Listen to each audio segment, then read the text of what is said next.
Ku muhingamo wo kw'igenekerezo rya 27 Nzero na mwaka mu ngoro y'amanama ya komine Makamba, mukuru w'inama nkenguzamateka asanzwe arongoye n'ishirahamwe ry'umupira w'amaguru mu Burundi FFB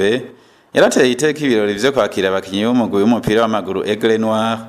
baheruka kuva guserukira Burundi mu nkino mpuzamakungu zabereye mu gihugu ca Bangladesh. Ivyo birori vyari vyateguwe n'indongozi za komine n'intara ya Makamba hamwe n'abasanzwe bafata mu mugongo uwo mugwi wa Aigle Noir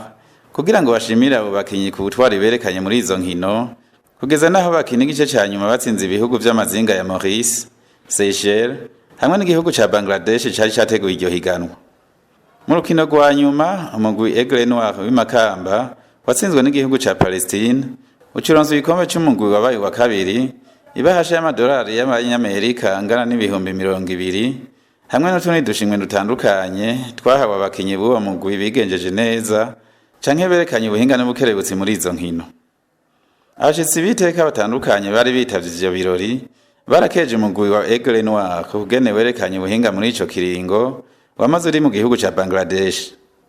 Mwijambo nyakubahwa Reverend Kuriyo yashikirije yarakeje abo bakinyi aca basaba kugwiza ibikorwa mu kugendera indero nziza no gukurikiza impanuro abamenyereza babaha.